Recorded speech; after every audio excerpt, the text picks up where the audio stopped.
It's about that time of day again. My name is Joseph. It's Wednesday evening, January 18th, 2017. Welcome back to your nightly newsletter. We're covering crude, S&P, gold, euro, and FDAX this evening.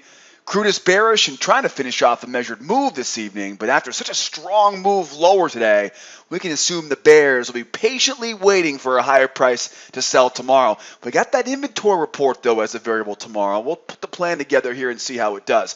E-mini S&P, the E-mini is once again trading inside the range, same range from yesterday, which means our plan remains the same. Buy low, sell high, avoid the middle like the plague, and use that 2-try rule to fade those breakouts tomorrow until proven otherwise.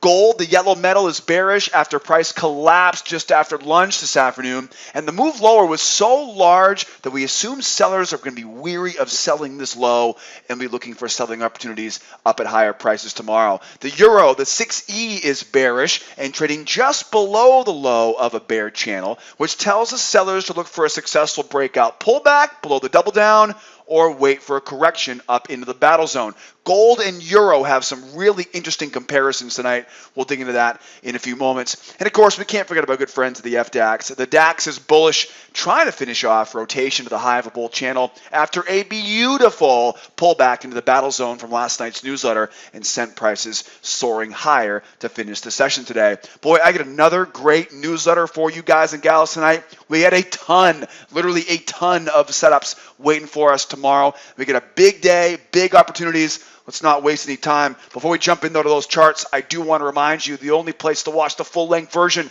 is here on our blog at Sideways Markets. If you're watching the video right now on our YouTube channel, it's only a small portion on the YouTube video. There's a link in the description of that YouTube video. Follow that link. Come join me on the blog at Sideways Markets, right, and watch the full-length version. While you're here, don't forget, join the mailing list. I'll send you an email every evening when our newsletter video goes live. Follow me on the old social. I'm always posting creative stuff, fun stuff throughout the day on my social media pages. Find that in the lower left-hand corner. That's right. You got to get some social going on here. And, of course, don't forget, you can also download those charts below tonight's video.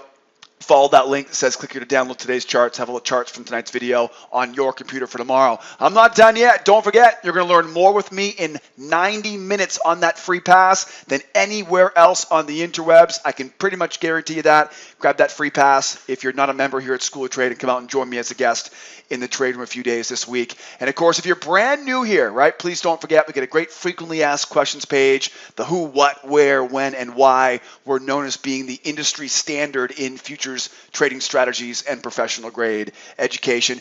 And you know I'm chained to my desk for you guys here. I'm always here answering all your questions. Hit me up on the live support button on the right hand side of the website. It actually rings my cell phone. I've been at my desk a long time, but not all day long, right? Hit me on the live support button on the right hand side for questions if you have any along the way. Boy, oh boy, what a great day. What a great week we've had so far. Before we jump into charts, though, let's make sure we take a look at the schedule for tonight and into tomorrow. Of course, tomorrow's the big day, right? Monday was a holiday. Yeah, I know. Day off on Monday, right? So everything got pushed back 24 hours. So tomorrow's inventory day, right? We're going to see a lot of stuff that was usually on Wednesday is pushed back, of course, to tomorrow. First of all, tonight, anything on the schedule for tonight? Yeah, we heard from Yellen here this afternoon. I'll tell you, little side note, if you happen to tune in to Janet Yellen's speech today up in San Francisco, you got this extreme confidence that we have absolutely no clue what they're doing at the Fed. It seems like they're tripping over dollar bills to pick up dimes. So all these brilliant minds, it just seems like things are, the stuff that comes out of her mouth, I'm going, this has to be simpler than this. Anyways, that's why I don't run the Fed. Bottom line though is we do have, so tune in tomorrow. I'll be back again tomorrow at 8 p.m. Eastern time if you need trouble falling asleep tomorrow night. Bottom line though, tonight we got a small news number there at 7:30 p.m. I'm not going to expect a labor force survey, although I do love my brethren down under. I'm not expecting that news to move the needle too much tonight in the overnight session. As we go into tomorrow though, now we've got some stuff to think about, right? Tomorrow morning, the big news tomorrow in the overnight session, or should I say in the pre-market, is going to be the old ECB announcement. It looks like gold and euro, looks like they were positioning ahead of that. Tomorrow, that's probably going to be the big news for the most people in the overnight London session. The ECB announcement tomorrow. We get all this stuff happen about the old Brexit, right? So of course that will definitely be right on the radar for tomorrow. That should definitely move the needle. And remember, those announcements, it's just like the FOMC announcement in the US. It's the announcement and then the press conference. So oftentimes that announcement bleeds into up until about 8:45, 9 a.m. in the U.S. session. So if you're trading gold, FDAX, euro tomorrow, I'm not expecting to have too much of an impact on crude or the S&P. We'll have to wait. Definitely not expecting much on the S&P or on crude tomorrow, because crude's got only one news event every week that really moves it. But everything else, though, just be aware, right? You may see a little bit of funny business around the ECB announcement tomorrow. Everyone's kind of leaning in right now about Brexit to see what the heck's going to go on, because, of course, they're going to use that, right, as a good example for the rest of the dominoes, right, in line. Then, of course, we're going to the U.S. session. We got 8:30 housing starts, jobless claims, Philly Fed. Here's all that stuff being compiled into Thursday's session. That's a lot of news in there. Now, I wouldn't worry about jobless claims, right? But housing starts, hell yeah. Philly Fed manufacturing, absolutely. Those are two big news events. So we'll expect quite a bit of action there in that 7:45 to kind of 9 o'clock, right, block of time there as Draghi hits the microphone for his press conference, right, and we start seeing here. I think a lot of folks are watching this housing, right, the housing numbers right now, because they've really been on a real rocky course. And, of course, it's definitely a big leading indicator for the overall health, right, of our economy here in the U.S. Then, of course, we got a nice kind of gift here from the old crude gods tomorrow. They pushed the inventory back from 10:30 on Wednesday to 11 o'clock on Thursday. I'm going to get a petition going to see if we can't get this on Thursday at 11 o'clock every week, because at 10:30 really cramps my style. You know, we like to trade until about 11:15 every day, and that 10:30 on Wednesdays really definitely kind of interrupts the mojo we got going on Wednesday. So I love it when we have inventories on Thursday morning, 11 o'clock. It means we're going to have a little bit early end because, of course, crude oil and the S&P, right? The S&P, because, of course, the S&P's at all-time highs, so God forbid it actually has a mind of its own right now, right? It just follows crude right now. The bottom line, though, is you will see a reaction on the S&P tomorrow, along with crude will be the dominant reaction, right? But of course, that kind of the shadow of crude oil, right, will be the S&P 500. At least that's how it's been the last year, right? So I assume tomorrow will be something very similar. So be aware of that tomorrow at 11 a.m. That does mean 15 minutes before, 15 minutes after, I want to give that crude market. And again, the S&P won't be as bad as crude, but 15 minutes before, 15 minutes after. The hard part tomorrow is going to be after it comes out, right? We go into lunch, and so just be careful about that low volume environment. And of course, I'm not too concerned about Janet Yellen. I joke around with it, but I'm not expecting her to be moving the needle too much tomorrow evening. And of course, we'll go into tomorrow night's newsletter. We'll talk about the plethora of news coming from our friends in China on Thursday night as we head into a Friday session. We'll talk about that tomorrow afternoon though as well on the newsletter. So big news tomorrow morning. Again, get to it early, right? Of course, we got that shortened kind of session because of the inventory report on crude oil. Don't forget, I'm going to be with all of our students here back in real time tomorrow morning in our trade room opening up at 8 o'clock Eastern time. Let's jump right in. We got crude, S&P, gold, euro, and we can't forget about the FDAX. Crude is bearish and trying to finish off a measured move this evening, but after such a strong move lower today, we can assume that sellers have already made their moolah and be patiently waiting for a higher price to sell tomorrow. The plan is pretty simple. Look for traps and failures up at resistance levels overhead, which will allow the bears to quote-unquote sell high and look for a target back down at the measured move. Now remember, what if price goes up? What if price goes down? If price doesn't go higher, if price collapses under its own weight, if we don't get the correction, we got to wait patiently, right, and avoid chasing that move lower and focus on traps. So stay patient and focus on selling high tomorrow. The big variable here is obviously the inventory report. We just saw the API number come out at 4:30 p.m., right? The day before the DOE number, we get the API number. I teach all this stuff in the beginner course. If you don't know about inventories, if you don't know how all this stuff works, guys, just be very careful, right? Because there's one big news event every week on crude oil, and that is the inventory report. Usually Wednesdays at 10:30. The API number is 4:30 Tuesday evenings, right? When we had Monday was a holiday, API gets pushed back to Wednesday night. Crude inventories are on Thursday morning, 11 o'clock, right? Again, we go over all this stuff in our beginner course.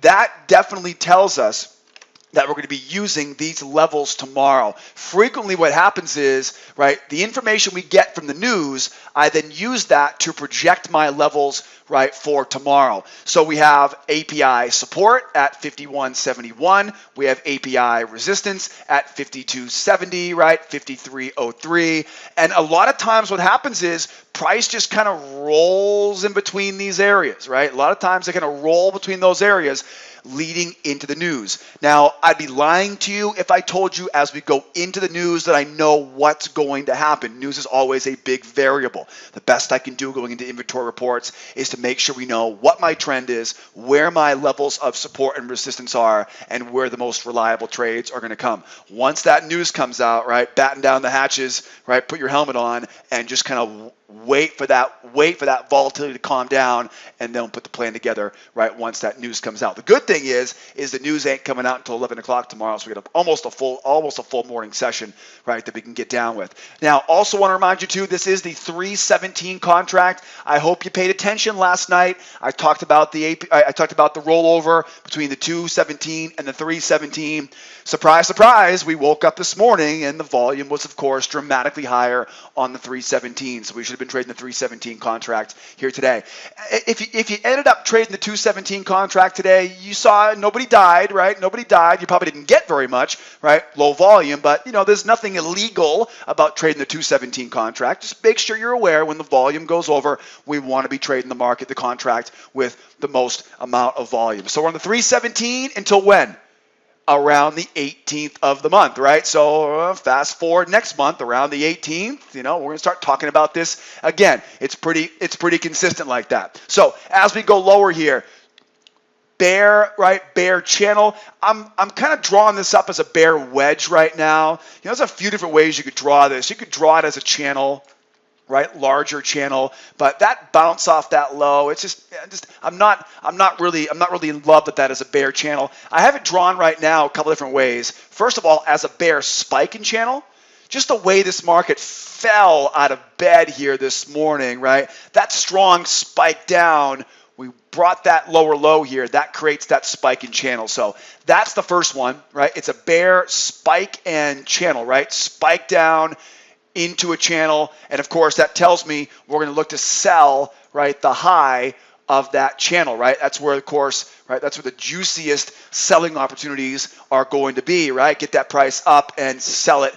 back down. I also wanted to make sure, though, that we covered all the bases here. There's a falling resistance trend line, right? Shave off some of those wicks, right? Combine that now with that low, and here kind of comes in now a bear wedge, right? Now, this is one of those times where we definitely know for sure that this is overhead resistance, right? I always play that game with my clients. There's always some variables involved, but what do we know for sure, right? What is no doubt about it? What do we know for sure? We know that's going to be overhead resistance, right?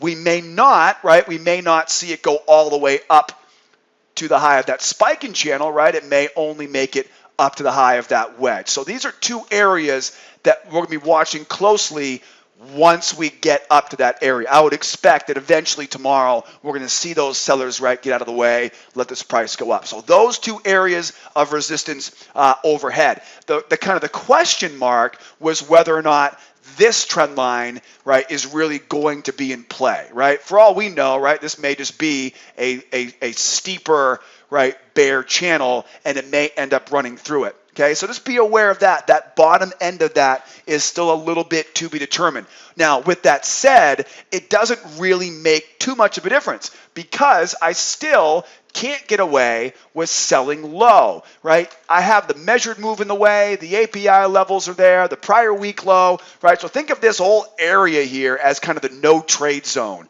In other words, don't be selling at that low, right? If it just rolls over, we don't want to sell into that area. It's also a no trade zone for the buyers because if we do roll over to that no trade zone, right, below that 51.71 area, it's a bear market and we want to wait until the market turns bullish to be a buyer. So there's really not a lot that I